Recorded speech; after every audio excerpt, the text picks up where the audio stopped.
Hey guys, welcome to Pinky's World. First of all, I'm going to do the daily journal and pull out the stuff that I need for my little project. We're going to do a project.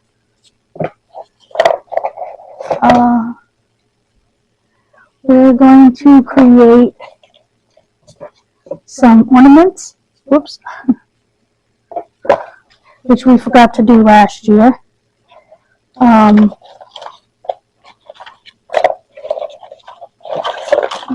I have this I'm going to pull out. Christmas tree ones, hearts. Okay. Oopsie.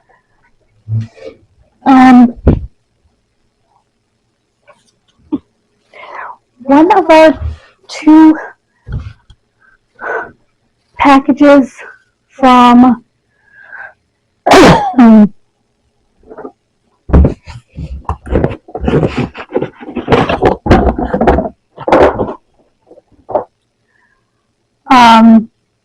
what's it called?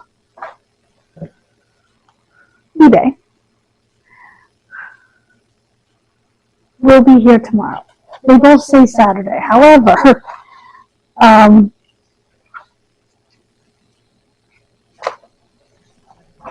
it will be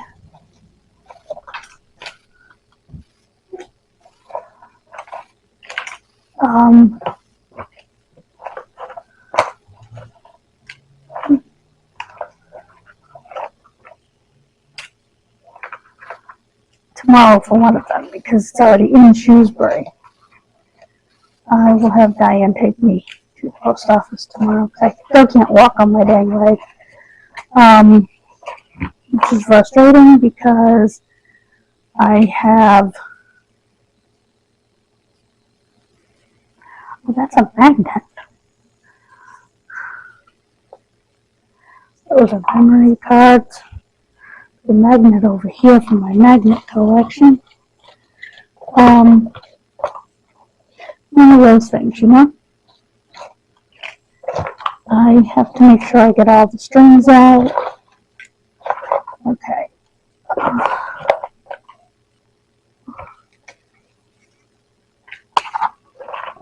Anyway, we will be putting these together in the next video. I watch a lady who is autistic. It's called I'm Autistic, Now What? And she's showing a clip from the Joe Rogan show with Jillian Michaels. And Joe Rogan talking about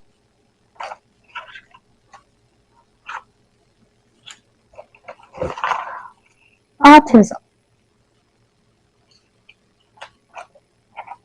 and how autism, they don't believe it's genetic. They don't believe it's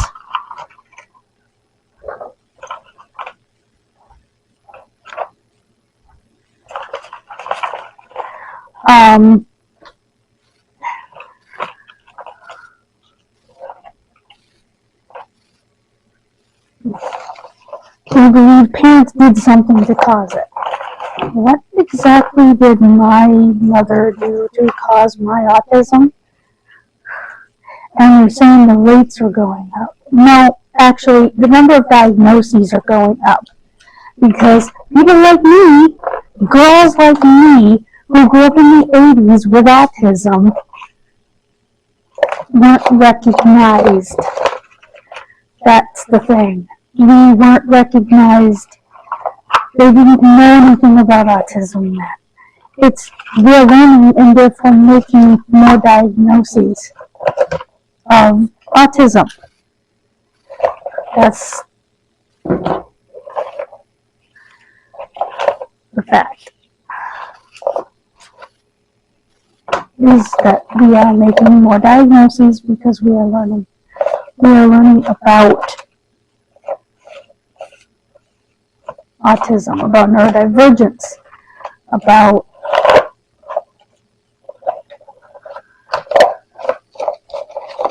the fact that females can be autistic. Okay. Alright. Here's quite a file. And this one I don't have to do anything with. It's already done. So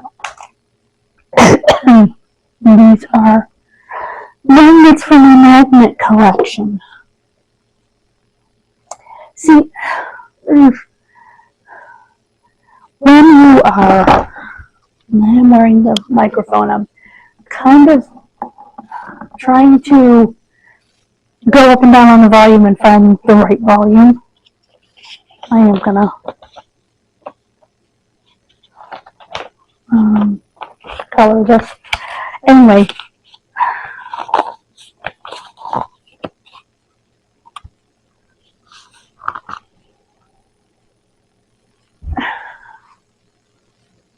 it took till I was 50 years old to get a diagnosis. And the girl on I'm Autistic Now What took till she was an adult to be diagnosed. It's like females in particular.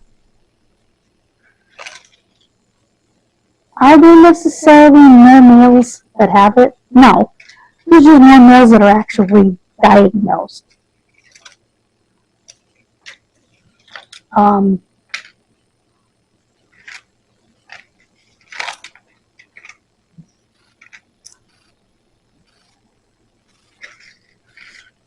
Because for whatever reason, they didn't diagnose females. It used to drive my mother crazy when I was a kid. And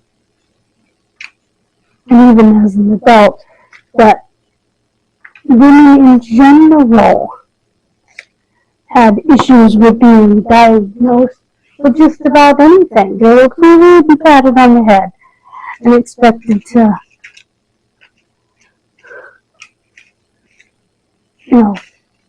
move on with it or whatever. And it doesn't work that way. I know where this is going to go. I think I'm going to put this above my door. Well, I'll show it to you after. I shouldn't be doing two things at once, but that's my autistic brain. And my mother used to say, how do you know what's going on the TV, know what's going on your tablet, and have a conversation with me? I can't do that. Well, because my brain's made a little different than yours, that's all. And I'm not saying everybody who's autistic can do that.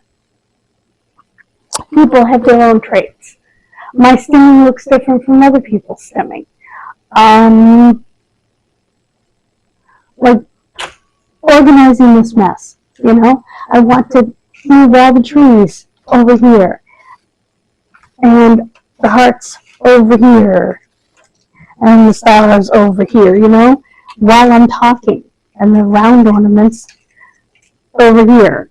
And I've already gotten all of these are rectangles, already gotten the strings out of the way. And that's what I do.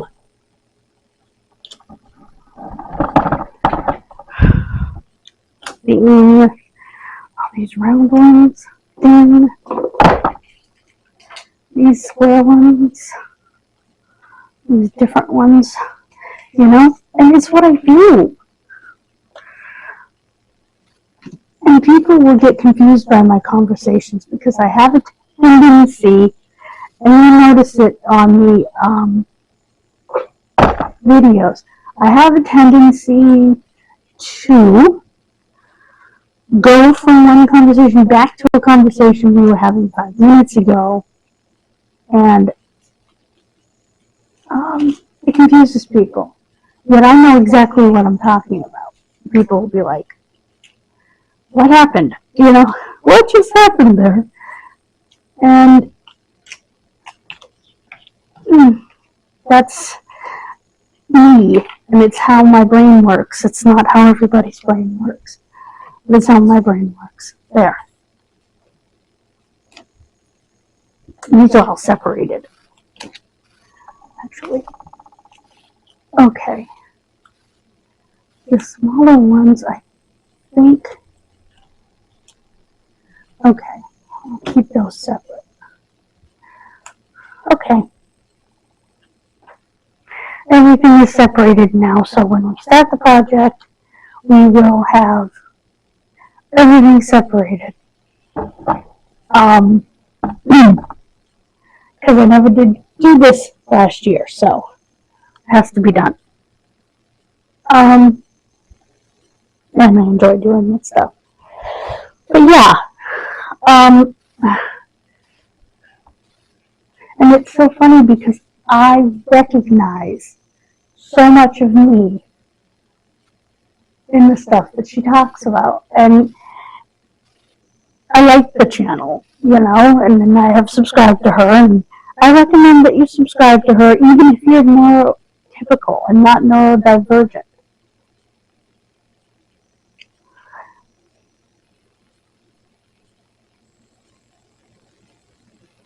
So,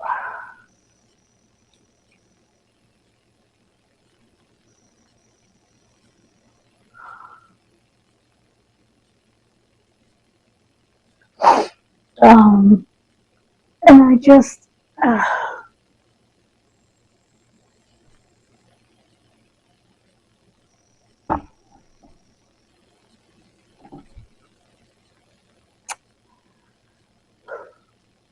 wish that Joe Rogan and Jillian Michaels would educate themselves before they start, and a lot of other people, before they start saying parents somehow did this to their kids. How?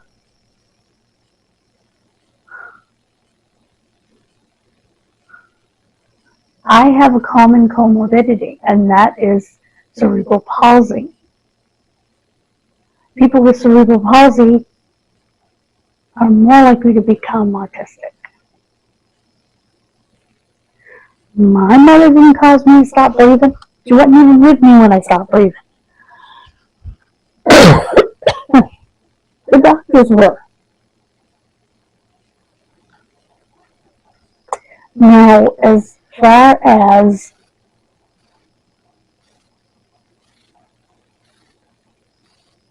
like I said, they called me ADHD and left it at that. And they refused to, and I'm sure there's a little ADHD in there, and they refused to listen to my mother when she told them that I was dyslexic because I'm left-handed.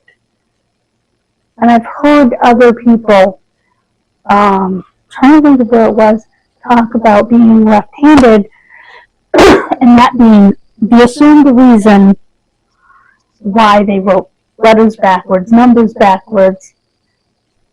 And my mother told the school, she said, my house number was 93. I always wrote it P3. It's not 93 anymore. It's 350 something now. The house I grew up in, it's like 353 or something like that now. And I always wrote P3 instead of 93. So I changed my house number when I wrote my address. And I couldn't distinguish lowercase d's and b's. Which I still occasionally have a hard time with.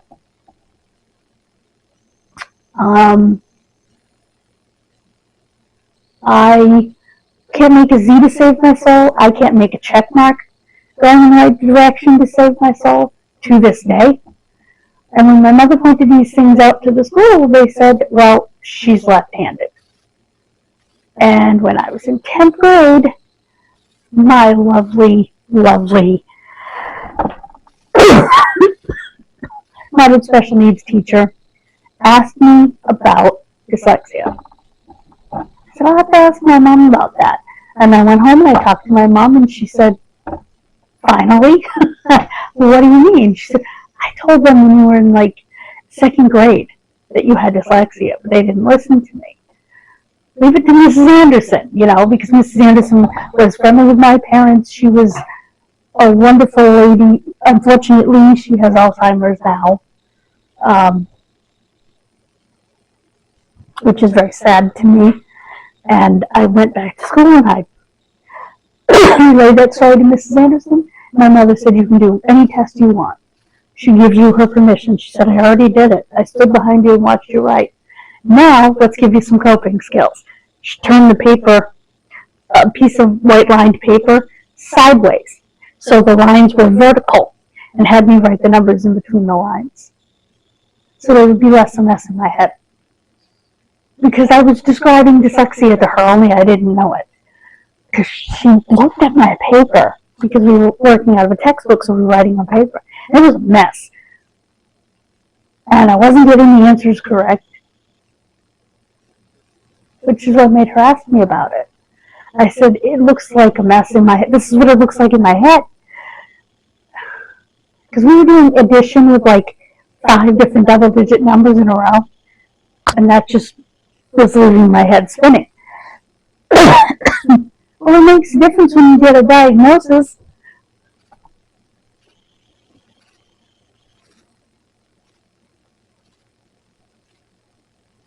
And I can laugh at it now, like if I do something, I have a dyslexic moment, if you will, and realize it, like I reversed 2 numbers. For me, a lot of my dyslexia is with numbers, although when I read, I tend to read the same paragraph like 5 times before I can sort out the words. Even though I love to read, it can be frustrating sometimes because I'm reading the same paragraph 4 times saying, I've already read this paragraph. But it's not computing, it's a mess. And I have to read it again. And finally, I can get it to compute. I knew people who were barely literate because they had dyslexia and nobody dealt with it. The parents refused to believe that he had dyslexia. He was barely literate. He worked so hard.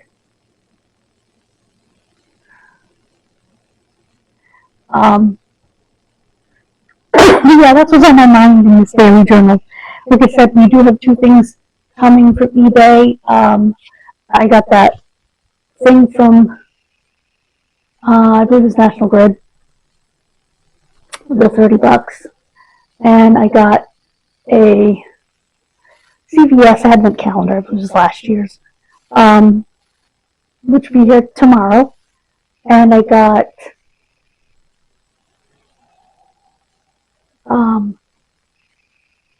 a really good deal on a box full of samples, the sample packets. I love getting those.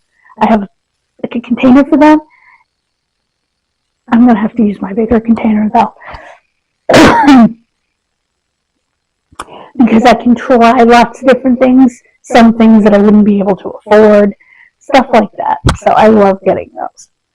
So that will be here supposedly Saturday. I'm not 100% because of where it's located in the country, not 100% that it won't be here till Monday. But anyway, thank you so much for listening to me, and I do highly recommend I'm Autistic Now What. I will leave her link in the description because I think she's great. And if you were watching her and didn't know the title, you wouldn't necessarily know. Not everybody's obvious. I'm probably more obvious than her. And she talked about people talking about eye contact. For me, it's always been this way. Eye contact is scary for me. Eye contact is punishment. That's what it feels like to me. So for anybody to say, don't make direct eye contact, And I literally had a teacher in school who was, and I got one period a day in her class, she was the severe special needs teacher, trying to teach me to make eye contact. Without any clue in her brain, in 1992, that maybe the reason this student doesn't make eye contact is because she's autistic? No.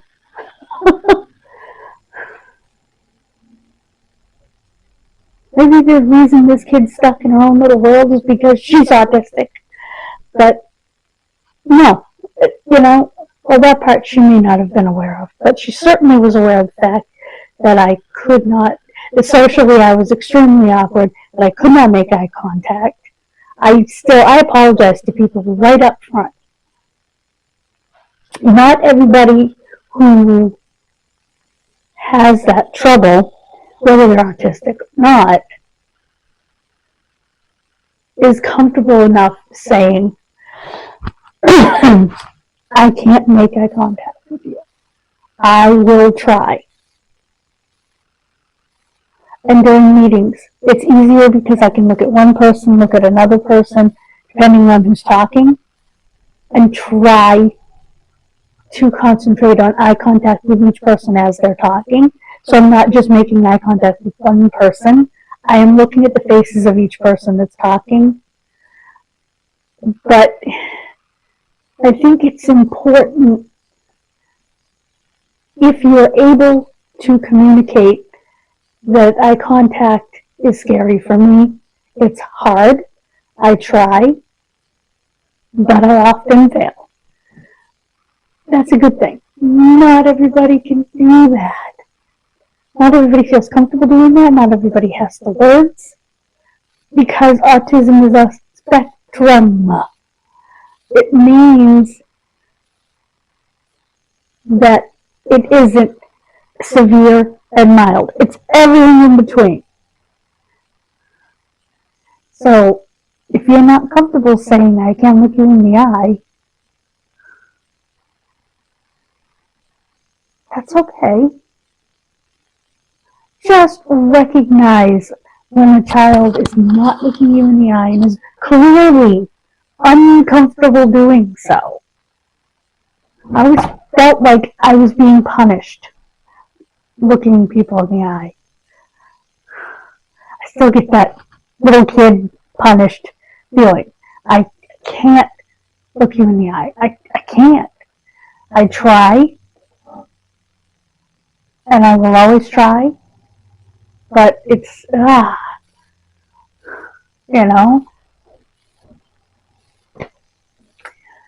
So, thank you so much for joining me. God bless you. And again, I will put, I am autistic, what now, in the description, because I think the channel is important. Thank you so much for being here, and I will see you for our next video. Please subscribe, guys, and please subscribe to Kid Missing. We're so close to our goal over there. Bye, guys.